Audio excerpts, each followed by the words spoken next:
আস্তে আমিন বলেন, তাহলে বয়ান কিন্তু এমনিতেই সময় খুব শর্ট। আপনাদের এখানে আসার আগেও আরেক মাহফিল ছিল, গতকালকে 3টা মাহফিল করছে আল্লাহ পাক করান। কিন্তু আপনার যদি আলহামদুলিল্লাহ আমার সাথে একটু জোর দেন, আমি আপনাদের সাথে আলোচনা করতে পারবো, সমস্যা নাই। ইউটিউবে হয়তো দেখেছেন আপনারা, মাহবুবী হুজুরের ইউটিউবে দেখছেন, অনেকেই সরাসরি দেখেছেন। তাহলে আজকে আমার আবেদন থাকবে, রাস্তাঘাটে তোমরা যারা আছো জলদি করে চলে আসো, অল্প সময় কথা বলে চলে যাবো ইনশাআল্লাহ। তো মাহফিলের শ্রদ্ধাভাজন সভাপতি সাহেব, প্রধান অতিথি, বিশেষ অতিথি, বিশেষ করে গণ্যমান্য মুরব্বিয়ান কেরাম, পর্দার আড়াল থেকে আমার পর্দানিশীল মা বোনেরা, আমার কলিজার টুকরা, হৃদয়ের গভীরে যাদেরকে স্থান দিয়েছি, কারণ আমি একজন যুবক। এই যুবকদেরকে কিভাবে ইসলাম থেকে দূরে সরিয়ে দেওয়া যায়, কারণ নাস্তিকদের ঘুম হারাম হয়ে যায় যদি নাস্তিকরা দেখে যুবকরা মসজিদে যায় নামাজ পড়ার জন্য। চিৎকার মেরে বলেন ঠিক কিনা? নাস্তিকরা চায় না মুসলমান ধর্ম এরা ভালোভাবে চলুক, বেঈমানেরা চায় এদেরকে কিভাবে মাহফিল থেকে দূরে সরানো যায়, কোরআন থেকে দূরে সরানো যায়, মাহফিল থেকে দূরে সরানো যায়, মসজিদ থেকে কেমনে দূরে সরানো যায়, এই চিন্তায় মানুষ বিভোর হয়ে আছে। ও বাংলার জমিনের মুসলমানেরা শোনো, হরিপুরবাসীর যুবকেরা, আজ তোমরা এই মাহফিলের মধ্যে শত সহস্র যুবকেরা হাজির হয়ে প্রমাণ করে দিয়েছো এ দেশের উলামায়ে কেরামদের পক্ষে যুবকরা রয়েছে, এবং এই গ্রামের যুবকরা এরা ইসলাম প্রিয়, ধর্ম প্রিয়, কোরআন প্রিয়, ইসলাম প্রিয়, শান্তি ধর্মের জন্য এরা নিবেদিত প্রাণ। চিৎকার মেরে বলেন আলহামদুলিল্লাহ। মাহফিল হয়েছে, আল্লাহ পাক এই মাহফিলকে কবুল করে সকলে বলে আমিন। ভাইরা আমার, কোরআনে কারীমের মধ্যে 114টা সূরা আছে। কয়টা সূরা? বলেন বলেন, শর্টকাট করেন, কয়টা সূরা? 114টা সূরা আছে। এই 114 সূরার মধ্যে 3টা সূরা আছে সবচাইতে ছোট, এর চাইতে ছোট সূরা আর কোরআন শরীফে নাই। এখন কি আপনাদের সেই সময় আছে যে মক্তবে যায় অথবা মাদ্রাসায় ভর্তি হয়ে কোরআন শিখবেন? বলেন, যারা মুরব্বীরা বলেন আছে, সময় আছে? নাই। কিন্তু এখান থেকে কিছু শিখে যান। তাহলে বলুন তো দেখি, আমি কি বললাম? 114টা সূরা আছে। কয়টা সূরা? সবাই বলিষ্ঠ কণ্ঠে বলতে হবে, কোরআনে কারীমের মধ্যে কয়টা সূরা আছে? এইগুলা আওয়াজ না, এত আস্তে আওয়াজ। কয়টা সূরা? 114টা সূরা আছে। এই 114টা সূরার মধ্যে 3টা সূরা সবচাইতে ছোট। বলেন কয়টা সূরা ছোট? 114 মধ্যে 3টা সইলা গেলে কয়টা থাকে? 111টা। অর্থাৎ 111টা সূরা, এগুলা মোটামুটি বড়। আর 111 সূরার অতিরিক্ত অর্থাৎ 3টা সূরা সবচেয়ে ছোট। একটা সূরার নাম সূরা ইখলাস, কুল হুয়াল্লাহর সূরা। এই কুল হুয়াল্লাহর সূরাটা, এই সূরার মধ্যে শুধুমাত্র আল্লাহর পরিচয় দিয়ে আল্লাহ পাক নিজের পরিচয় দিয়েছেন। আল্লাহ কি, আল্লাহ কে, বা উনার গুণকীর্তন কি, এই শুধু সূরা ইখলাস কুল হুয়াল্লাহর সূরার মধ্যে শুধু আল্লাহর নিজের পরিচয় দিয়েছেন। এটার মধ্যে অন্য কোনো বয়ান তিনি দেন নাই। এই সূরা ইখলাসের সূরার তাফসীর আমার মতো আলেম, আমি তো তেমন যোগ্য না, কিন্তু আল্লাহ যতটুকু ইলম দিয়েছেন, যদি আমিও আলোচনা করি সূরা ইখলাসের বয়ান করলে মিনিমাম 6 মাস লাগবে, তাও একটা না। এরপরে আরেকটি সূরা আছে, সূরার নাম সূরা কাউসার। কি নাম? ইন্না আতাইনা সূরা, আপনারা চিনেন না? সূরা কাউসার হলো দ্বিতীয় আরেকটা ছোট সূরা, যার আয়াতের সংখ্যাও মাত্র 3টা। কয়টা আয়াত? কুল হুয়াল্লাহর আয়াতও 3টা, সূরা ইন্না আতাইনা কাল কাউসার এইটার আয়াতও 3টা। এই আয়াতের মধ্যে আমার আল্লাহ শুধু নবী, আমাদের নবীর পরিচয় দিয়েছেন। এইটার মধ্যে অন্য কারো কোনো আলোচনা নাই, আল্লাহ নিজের আলোচনাও করেন নাই, শুধুমাত্র আপনি আমার নবীর আলোচনা করেছেন। সূরাটার নাম সূরা কাউসার, ইন্না আতাইনা সূরা। এইটাও মিনিমাম 4 থেকে 6 মাস লাগবে, বুঝাইলে। আমি যে সূরাটা পড়েছি এটা 103 নাম্বার সূরা। বলেন কত নাম্বার সূরা? 103 নাম্বার সূরা। আর এই সূরার সংখ্যার মধ্যে আয়াত হইল 3টা। কয়টা আয়াত? কথা বুঝতেছেন আপনারা? ইখলাস সূরা কাউসারের মধ্যে আয়াত 3টা, ইখলাসের মধ্যে 3টা। এই সূরার মধ্যেও আয়াতে কয়টা? কিন্তু একটা জিনিস বেশ কম আছে। কুল আল্লাহর সূরার মধ্যে শুধু আল্লাহর পরিচয় নিয়ে বলেছেন, অন্য কোন আলোচনা আল্লাহ করেন নাই। সূরা কাউসার ইন্না আতাইনার মধ্যে শুধু আমার নবীজির জীবনী নিয়ে আলোচনা করেছেন, অন্য কোন বয়ান আল্লাহ করেন নাই। কিন্তু যেই সূরাটা আপনাদের সামনে পড়েছি, এই সূরার মধ্যে আল্লাহ তাআলা মোটামুটি 4টা বিষয়ের বয়ান করেছেন। এই 4টা বিষয় যদি কোনো মুসলমান ইমানদারেরা মানতে পারে, আল্লাহ তাআলা বলেন ডাইরেক্ট তার জন্য জান্নাত। সুবহানাল্লাহ। এবার বুঝে থাকলে বলেন এই সূরার আলোচনা কি আমাদের জন্য প্রয়োজন আছে না নাই? 4টা আলোচনা করেছেন। 4টা আলোচনা হয়তো বা আজকের এই মাহফিলে আমি শেষ পর্যন্ত নিতে পারবো না, চেষ্টা করব। এই 4টা আলোচনা যদি আমরা মানতে পারি, আমাদের জন্য সোজা আল্লাহ পাকের কথা কয় না, সোজা কি জান্নাতে। কারা কারা যেতে চাই? আল্লাহু আকবার বলে দুটো হাত আমার আল্লাহকে দেখা দাও। লিল্লাহি তাকবীর, লিল্লাহি তাকবীর। আয় আল্লাহ, আমরা জান্নাতে যেতে চাই। মাওলা তুমি আমাদের সবার হাতগুলো কবুল করে দাও। আল্লাহ তাআলা বলেন ওয়াল আসরি, 103 নম্বর সূরা। আমার আল্লাহ তাআলা বলেন ওয়াল আসরি মানে হলো আসরের কসম। আসরের কসম আল্লাহ পাক খেয়েছেন। ও ইমানদার মুসলমান, আবার কেউ কেউ বলেছেন ওয়াল আসরি মানে সময়ের কসম। এখন প্রশ্ন হলো আল্লাহ পাক কসম কেন খাইলেন? মুসলমান ইমানদার, আপনি যখন কোন ভাইকে একটা কথা বলেন, কথা বলার পর ওই কথাটা যখন সে বিশ্বাস করে না, বিশ্বাস করতে চায় না, তখন আপনি কসম খান, বলেন আমি আল্লাহর কসম করে বলছি। কথা বলেন ঠিক কিনা? মানে হইলো আপনি কসম করলে এই কথাটা সে বিশ্বাস করতে বাধ্য হয়। আগে যদিও কথাটা বলছে, হয়তো বিশ্বাস করছে বা করে নাই, কিন্তু যখন সে কসম করে যে আল্লাহর কসম, এই কথাটা বললে সে বিশ্বাস করতে কি হয়? কথা বলেন কি হয়? বাধ্য হয়। এখন আল্লাহ পাক কসম কেন খাইলেন? আল্লাহর কথা কি আমরা বিশ্বাস করি না? করি কিনা? বান্দা বান্দা আল্লাহর বান্দা ইমানদার, কিন্তু মুসলমানেরা বিশ্বাস করে আল্লাহর জমিনে এক শ্রেণীর মানুষ আছে, তারা কিন্তু আল্লাহর কথা বিশ্বাস করে না। কথা বুঝেন না? মুসলমানেরা তো বিশ্বাস করে, কিন্তু এক শ্রেণীর বান্দা আছে, তারাও আল্লাহর বান্দা, কিন্তু মুসলমান না। হিন্দু আমাদের সমাজের ভিতরে আছে না নাই? কথা বলেন না কেন? খ্রিস্টান আছে না নাই? ইহুদি, নাসারা, নাস্তিক আমাদের সমাজে আছে। তারা হয়তো আল্লাহর কথা বিশ্বাস করতে চাইবে না। এই জন্য আমার আল্লাহ তাআলা কসম খাইলেন, মানে হলো মুসলমানেরা তোমরা তো বিশ্বাস করো, কিন্তু যে মানুষগুলি বিশ্বাস করার কথা ছিল না, আল্লাহ পাক তাদেরকেও বিশ্বাস করানোর জন্য কসম খেয়েছেন। চিৎকার মেরে বলেন আল্লাহু আকবার। ও মুসলমান ইমানদারের দল, আল্লাহ কসম কেন খাইছেন? অনেক জবাব আছে, সবগুলি দিলে অনেক লম্বা বয়ান হয়ে যাবে, আমি ওই দিকে যেতে চাই না। আমার আল্লাহ পাক বলেন ওয়াল আসরি মানে হলো, কেউ কেউ বলেছেন আসরুন মানে সময়, আল্লাহ পাক সময়ের কসম খেয়েছেন।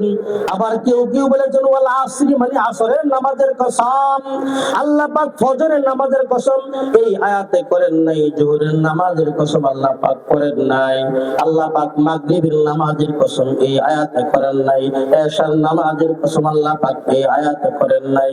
কিন্তু আমার আল্লাহ এই আয়াতে কারিমার ভিতরে আসরের নামাজের সময়ের কসম খাইয়া ইমানদার মুসলমানদেরকে বুঝাইতে চায়, ও মুসলমান ইমানদার, তোমার জীবনে সবচেয়ে গুরুত্বপূর্ণ বিষয়টা হলো আসরের নামাজ তুমি সময় মতো আদায় করবে।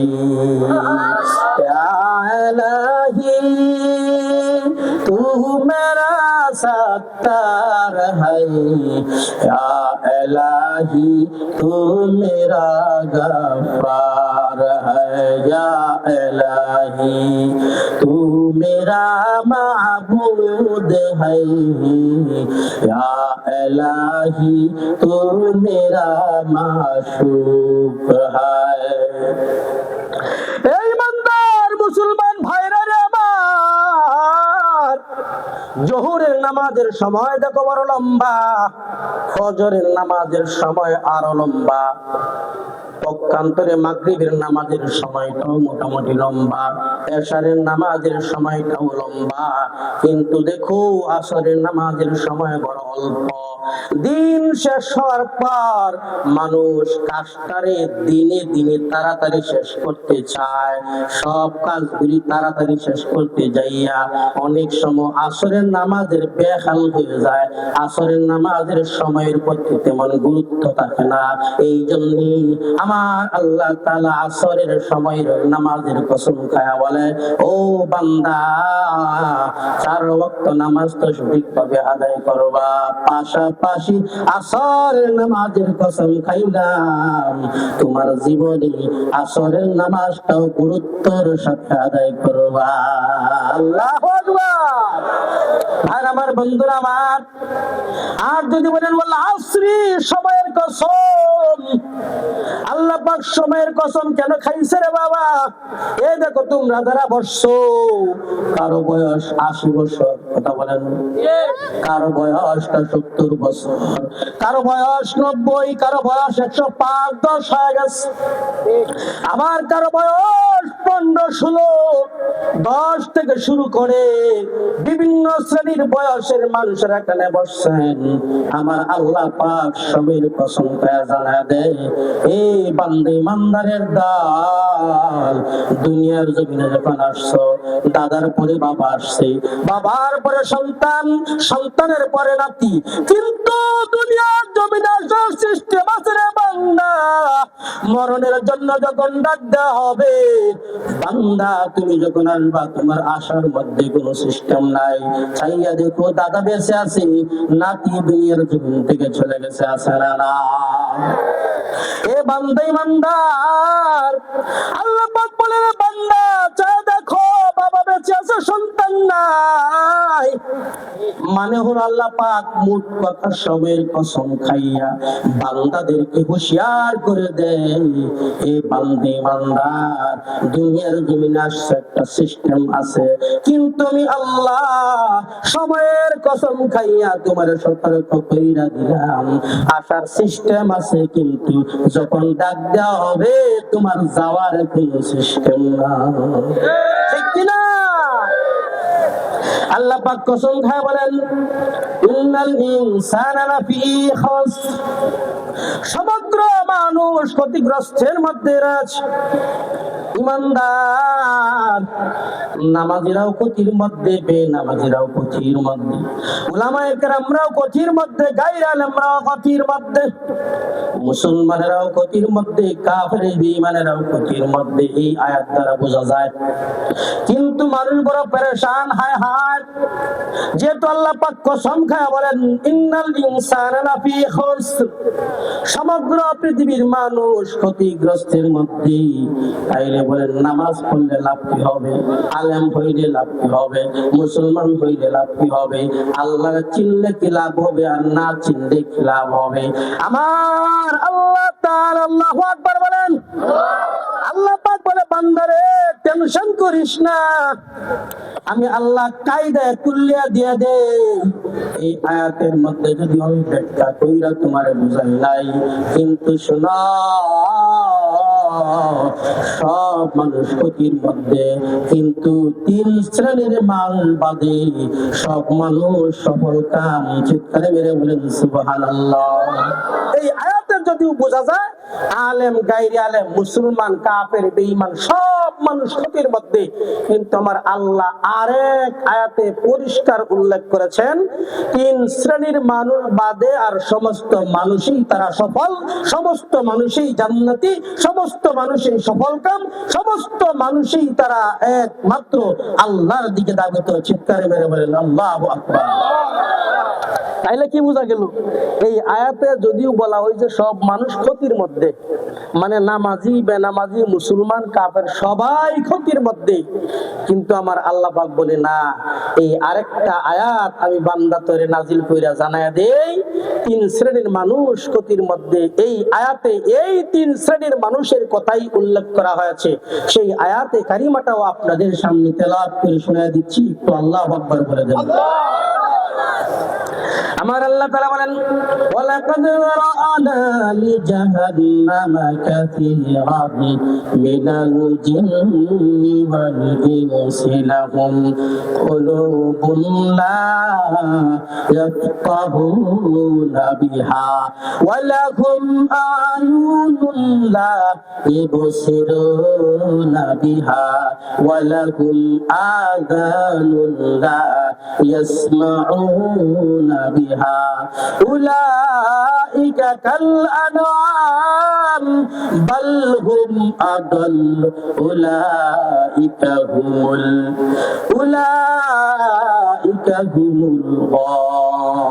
গাফিলুন। अल्लाह अल्लाह क्या मुबारक नाम है, अल्लाह अल्लाह आशिक का काम है, अल्लाह अल्लाह नाम शीर शुक्र में कुलद जानम अमम लिल्लाहि तकबीर। লাগতেছে ঠিক না আপনাদের কাছে? আর আমার বন্ধুরা আমার আল্লাহ পাক বলে 3 শ্রেণীর মানুষ তারা ক্ষতির মধ্যে আছে। আল্লাহ পাক বলে ওয়ালাকাদ রাআনা লিজাহান্নাম, আমি জাহান্নামকে পরিপূর্ণ করব, জাহান্নামে ছেড়ে দেব কাসীরাম মিনাল জিন্নি ওয়াল ইনসি, অনেক মানুষ এবং জিন জাতির মাধ্যমে লাহুম কুলুবুন লা ইয়াফকাহুনা বিহা, আমি আল্লাহ বলে দিই এই মানুষগুলি হইল যাদেরকে অন্তর দিয়েছিলাম কিন্তু অন্তরের মাধ্যমে আমি আল্লাহরে বুঝাই না। এখন না কেন আছে না এই অন্তরটা আল্লাহ পাক কি দিবেন যে আপনি এটা বুঝার জন্য যে আমি কোন চাষাবাদটা করলে ভালো হবে, ঠিক না, কোন ব্যবসা করলে ভালো হবে, কোন গৃহস্থিটা করলে ব্যবসায় ভালো লাভবান হবেন, এই জন্য কি দিয়েছেন আমার আল্লাহ পাক বলেন আরে বান্দা শুধু দুনিয়াদারির জন্য বুঝবা আমি আল্লাহরে বুঝবা না, এই জন্য তো আমি আল্লাহ তোমার অন্তর দেই নাই, আমি আল্লাহ দিয়েছি এই অন্তর দ্বারা তুমি দুনিয়াকে যেমন করে বুঝবা তুমি এই অন্তর দ্বারা আমি আল্লাহকেও বুঝবা। চিৎকার মেরে বলেন আল্লাহু আকবার। আল্লাহ পাক বলে বান্দারে অন্তর দিলাম বুঝলা না, আমি আল্লাহ পাকের মারিফত পাইলা না, আমি আল্লাহ তাআলার বিষয় পাইলা না, নামাজের খবর নাই, রোজার খবর নাই, হালাল হারাম চিনে না জেনে চললা না রে বাবা। আল্লাহ পাক বলে বান্দারে আমি তোমার অন্তর দিছি এইগুলোর জন্য না, আমি আল্লাহ তোমার অন্তর দিলাম আমি আল্লাহ পাকের পরিচয় পাওয়ার জন্য। আল্লাহু আকবার বলেন। আমি আল্লাহ তোমার অন্তর দিলাম, এই অন্তর দ্বারা আমি আল্লাহ তাআলার মারিফত পাইবা, এই অন্তর দ্বারা তুমি ইসলাম রে বুঝবা, কুরআন বুঝবা, হাদিস বুঝবা, উলামায়ে কেরামের আলোচনা গুলি শুনে শুনে বুঝে বুঝে আমি আল্লাহর পথে চলবা। কিন্তু তুমি চললা না, অন্তরটারে কাজে ব্যবহার করলা না, হালাল হারাম যাইনা না যাইনা দুনিয়ার জমিনে চললা, জাহান্নামের উপযোগী হইলা। আল্লাহ পাক বলে আমি এমন মানুষদেরকে জাহান্নামের মধ্যে ফেলে দেব। আল্লাহ পাক দ্বিতীয় নাম্বার শ্রেণীর কথা উল্লেখ করেন ওয়ালাহুম আয়ুনুন লা ইবসিরুনা বিহা, আল্লাহ পাক বলে বান্দারে আমি তোমার চক্ষু চক্ষু দিছিলাম, চোখের মাধ্যমে তুমি বললা না। ও বান্দি মান্দার, আল্লাহ চক্ষু দিছেন সুন্দর বাড়ি দেখার জন্য না, সুন্দর গাড়ি দেখার জন্য না, সুন্দর নারী দেখা দেখা তুমি প্রেম প্রীতি ভালোবাসা করিয়া আল্লাহরে না চিনিয়া না জানিয়া না বুঝিয়া অসম্পর্ক লিপ্ত হইয়া জাহান্নামের উপযোগী হইবা, ওই জন্য আল্লাহ চক্ষু দান করেন নাই। প্রশ্ন হবে হুজুর তাইলে আল্লাহ চক্ষুটা কেন লাগাইলো? আল্লাহ পাক বলে ওয়াইলাস সামাই কাইফা রুফিয়াত, আল্লাহু আকবার বলেন না কেন? ওয়াইলাল জিবালি কাইফা নুসিবাত ওয়া ইলাল আরদি কাইফা সুতিহাত। আল্লাহ পাক বলে বান্দারে আমি তোমার চক্ষু দিলাম, ওই চক্ষুর মাধ্যমে আমি আল্লাহর আসমানের দিকে তাকাই। আমি আল্লাহ তোমার চক্ষু দিলাম, তুমি দেখো পাহাড়গুলির আমি কেমন করে সাজায় রাখলাম। আল্লাহু আকবার।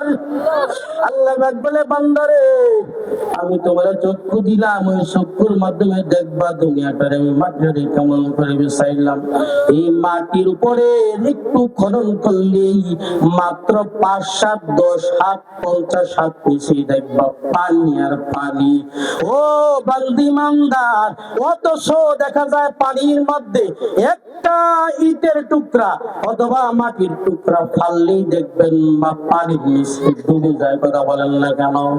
আল্লাহ পাক বলেন বান্দারে অথচ দুনিয়ার জমিনে এত মাটি আর মাটি, এই মাটির নিচে পানি, পানির নিচে আমি আল্লাহ কুদরত দিয়ে কেমন কইরা তোমাদের জন্য সুন্দর করে মাটিটারে বিছানার মতো বানাইলাম। শুধু তাই না রে বান্দা, ওই মাটির ভিতরে আবার দেখো চলাচল করো, চাষাবাদ করো, ওই মাটির মধ্যে আবার 5 তলা 10 তলা বিল্ডিং আছে না নাই? আর কথা বলেন না কেন? আছে না নাই? এই বান্দার দল, আল্লাহ পাক বলে মাটির দিকে তাকাও, দেখো মাটির নিচে পানি।